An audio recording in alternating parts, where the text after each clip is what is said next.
要用估计听冲了还民居少时做来人家多呢，来人家多呢，估才到还点种了，了我到家落到少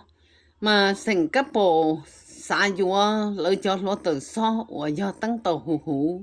thế lỡ cú xã có Singapore Malaysia Indonesia cho tiết chuẩn lỡ ba lỡ cú lỡ cho lo từ so có lỡ thế chia tàu xìa cho lỡ cho cái lúa để chỉ nhớ đồ thay tê thổ sấy thả lọ wa sấy thả cú chỉ cả thật thật rồi lỡ chỉ tại chỉ nó cha nó do đồ lúc bé linh tu ở thiên năng cầu chỉ nóเรากูจังมัวจอสอสื่อจอลัวเถาเสถ่าเสถ่าว่าย่อตัวว่าแล้วมัวหนึ่งจะเตะเลยวันเต้ยังลาตัวเนี่ยนะใช้คืนเต๋อยเนาะเราไทยโตให้เตียไทยชิกาก็เจียมบลอให้มันบลอว่าเอาไปจ้าให้เตียก็ทอเจียไทยtăng thay chiếm lo tăng lo cho lo từ so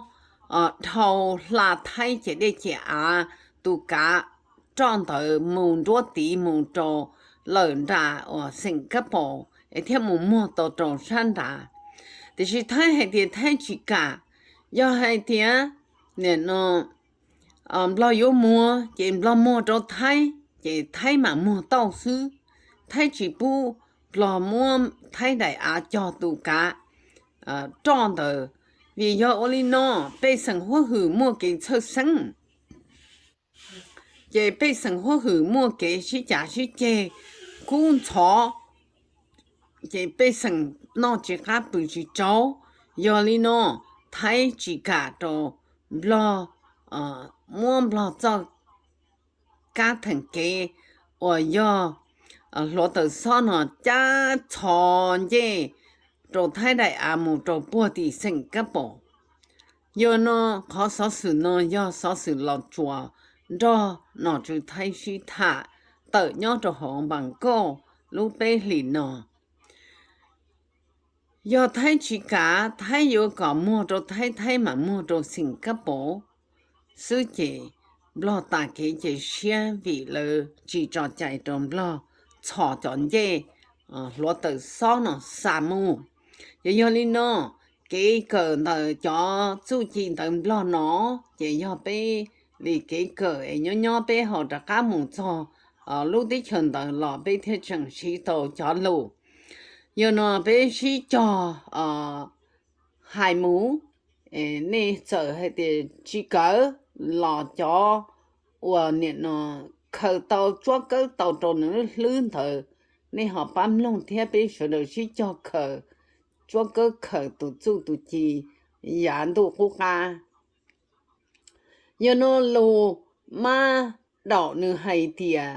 นายกรัฐมนตรีลาวเฮ็ดห้องต่อรัฐบาลไทยเพื่ออนุญาตให้ลาวเพิ่มการส่งออกไฟฟ้าผ่านไทยแต่是ไทยจิกานะไทยจิกาไทยอยู่ก่อนมัวจะไทยมาสามหมู่ซื้อเสาไฟฟ้าแห่งสูงอยู่ตามเขตส่งน้ำบที่นำส่งก๊าซไฟฟ้าไปขายให้ประเทศเพื่อนบ้าน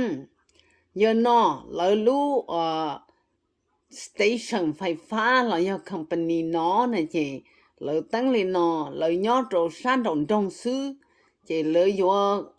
xa lỡ cho lỡ từ xa nào mà mua rồi nâng rồi tế chờ rõ thì chỉ vô mù là thấy chị thấy chỉ cả nè bạn có nà nhớ là tham mừng tì lão hết hong tổ là tham bản thái เพื่ออนุญาตให้ลาวเพิ่มการส่งออกพลังงานไฟฟ้าผ่านไทยไปขายให้สิงคโปร์หาแต่ก็ยังมีท่าทีต่อสนองจากรัฐบาลไทยแต่ยังได้有的呢ไทย主ยังจีได้รอเลยจอดจ้าสอสุดเนาะ第七头谁他我老主动就谁他到嘅谁他都只隔了การเห็นห้องต่อรัฐบาลไทยเพื่อบอกให้ตกลง เลยอนุญาตให้รัฐบาลลาวสามารถที่จะส่งก๊าซไฟฟ้าผ่านไทยไปขายให้สิงคโปร์เพิ่มขึ้นนี้ได้มีขึ้นในโอกาสเดินทางไปเยี่ยมยามประเทศไทยยังเป็นทางการโดยท่านส่วนสายสีพันดวนนายกรัฐมนตรีลาวเพื่อไทยเดือนกุมภาพันธ์ปี25ท่านนี้ก็ย้อนว่ารัฐบาลสิงคโปร์ต้องการจะนำเข้าก๊าซไฟฟ้าจากลาวเพิ่มขึ้นเป็น2 เท่า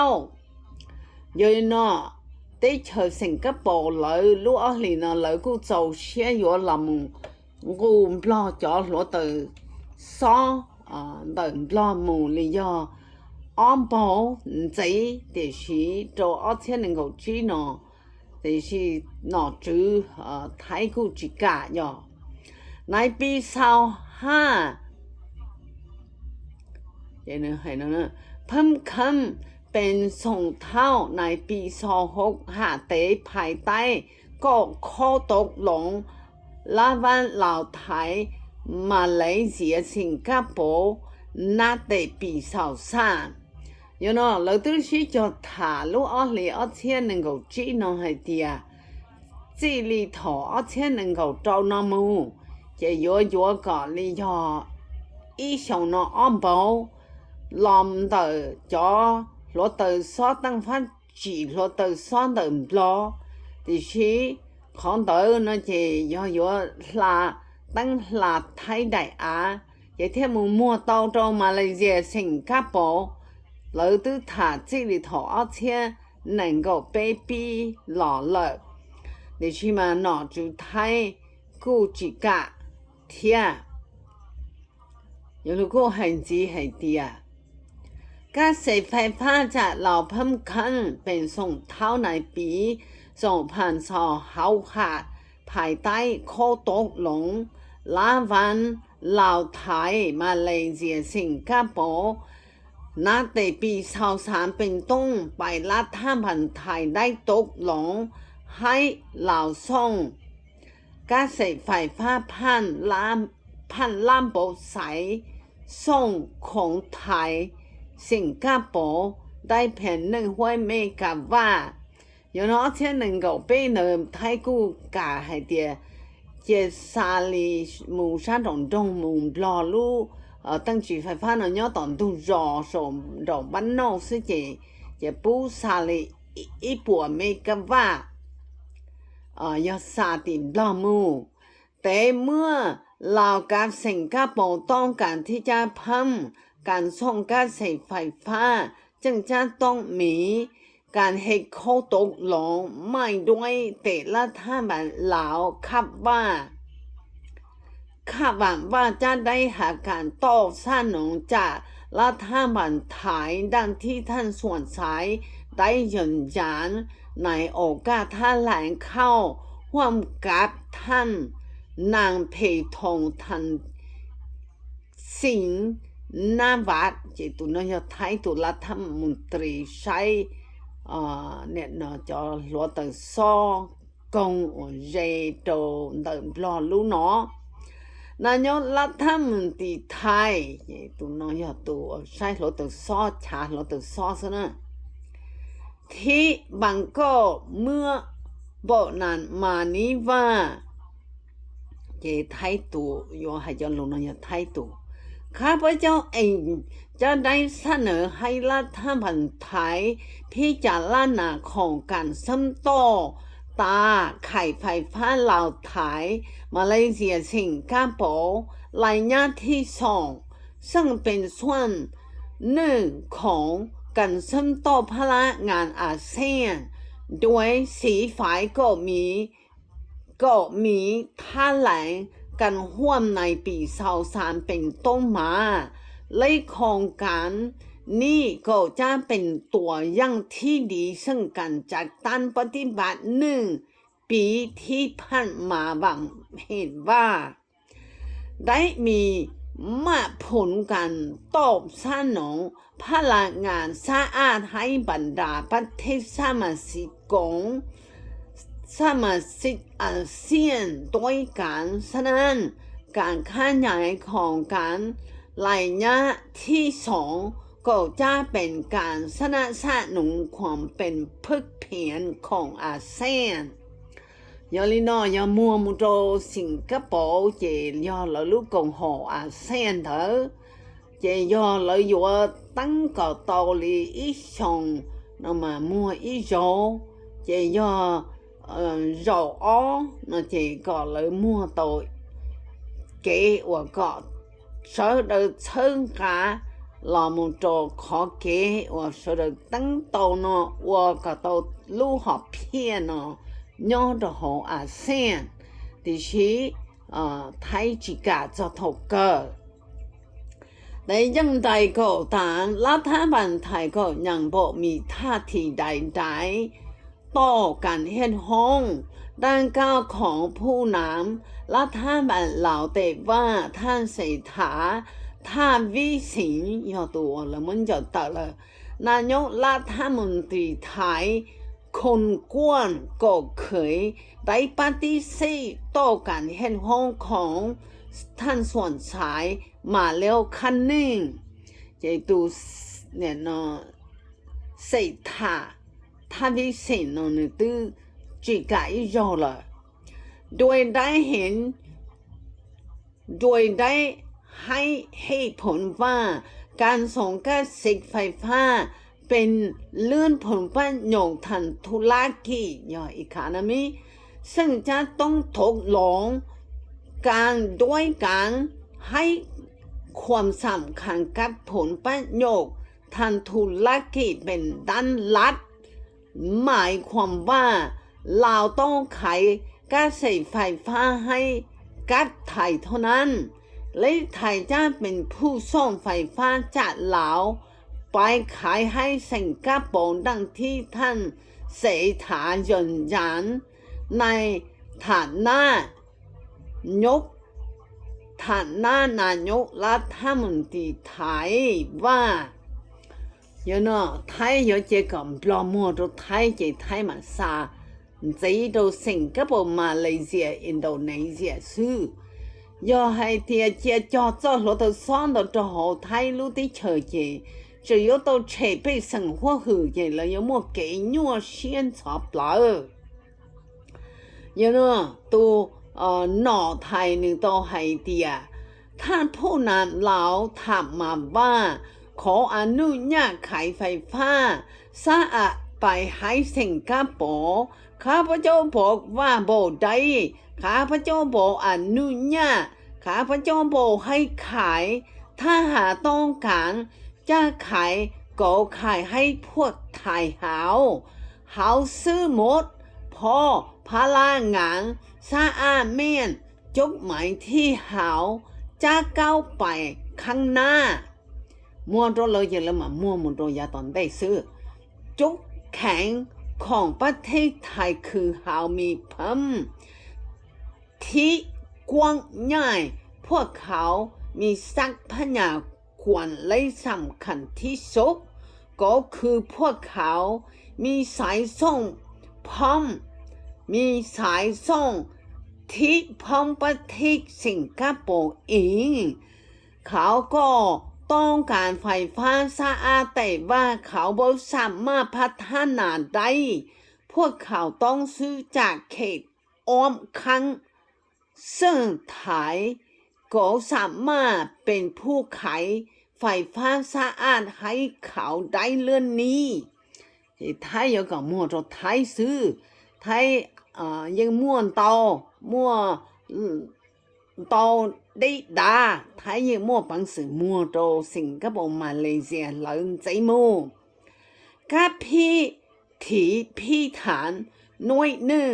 ในด้านการผ่อนผันระหว่างประเทศแต่ว่าในแง่ของการแข่งขันนั้นก็ต้องยอมรับว่ามีการแข่งขันกันสูงหลายไทยจิกานะไทยจิกา ส่วนเจ้าหน้าที่ในคณะกรรมการสิทธิมนุษย์แห่งชาติไทยเปิดเผยว่าคณะกรรมการสิทธิมนุษย์แห่งชาติไทยได้ยื่นกฎหมายถึงรัฐบาลไทยเพื่อขอให้ทบทวนคืนข้อตกลงในการซื้อไฟฟ้าจากลาวเมื่อบ่นานมานี้โดยเฉพาะแม่นการขอให้ทบทวนคืนข้อตกลงในการซื้อการใช้ไฟฟ้าจากโครงการเครื่องไฟฟ้าที่จะก่อสร้างอยู่ถึงเหนือแม่น้ำโขงในลาวเพราะเห็นว่าการศึกษาสำรวจเพื่อป้องกันผลกระทบต่อสิ่งแวดล้อมธรรมชาติบทได้มาตรฐานสากลฐานปรากฏโดยว่าข้อตกลงการซื้อไฟฟ้าจากโครงการ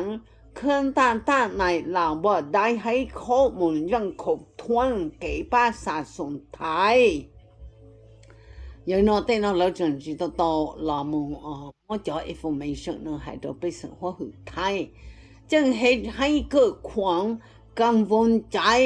ว่าการก่อสร้างเครื่องถึงเหนือแม่น้ำโขงในลาวมันจะมีผลกระทบที่ข้างชายแดนจากลาวไปประเทศไทย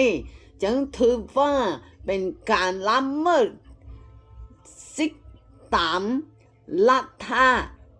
ธรรมนูญของผลละเหมือนไทยด้วยเองนั้นยันอจะกี่มัวรถซ้อนมาแล้วจึง知道มัวจะเราเขียนไปสั่งไทย有的开了被上台，这被上台有么给我写，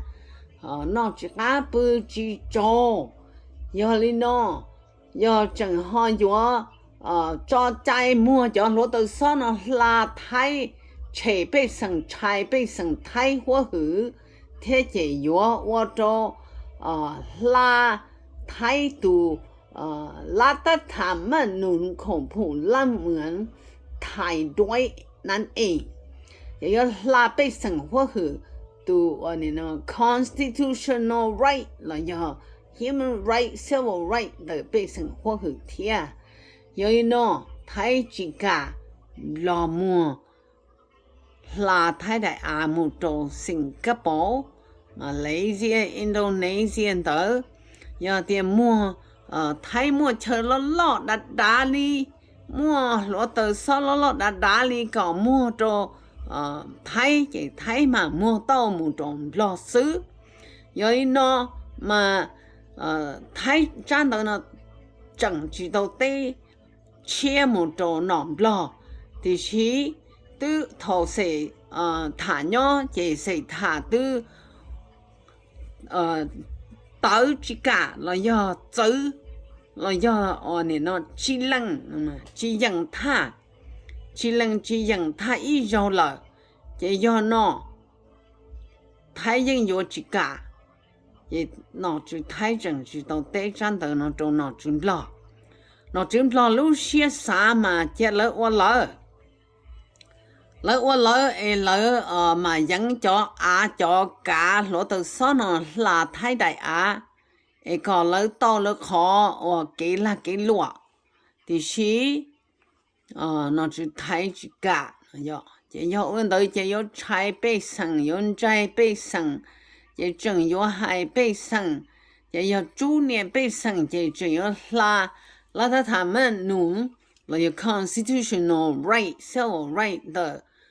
เนี่ยเนาะจะไปสั่ง或是ไทยย่อโตได้清查啊我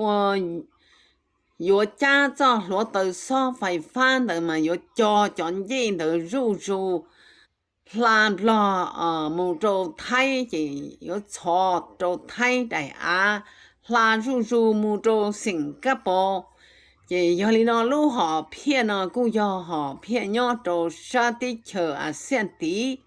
嘛三個路好偏啊冇做哩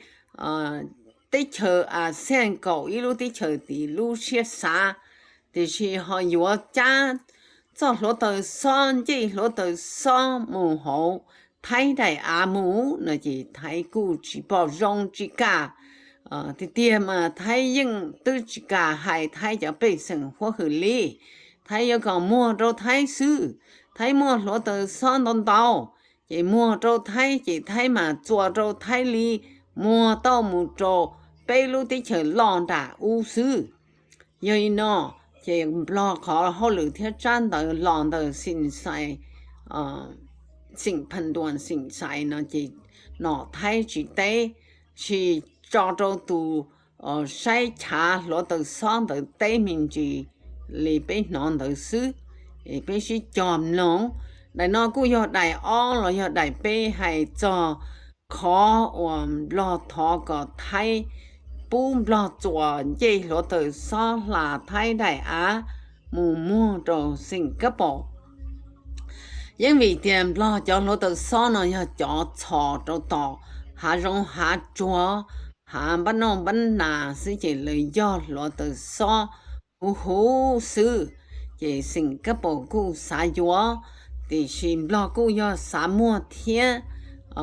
yam lo ya thái cảm lo ở tàu linh đạo gì lo muốn lo y lu business lo từ so mua tàu một trâu Singapore Malaysia Indonesia gì bé lu tế chờ từ do bé lu tế chờ mua luồn nu lợi dụng tàu cái phong dư cái là luồn lòn từ lo thì chỉ thấy chỉ cả cho chọn dây lo từ so từ thiên chỉ cả hai chỗ bị sang thiên要的我有就被生有那只看不去做，这要有拉楼里小房天黑门天看的都是那瑞了天呢，也要那太古去对，但是太么叫路古也头拉楼对到那只老师，背后是叫弄落了大门。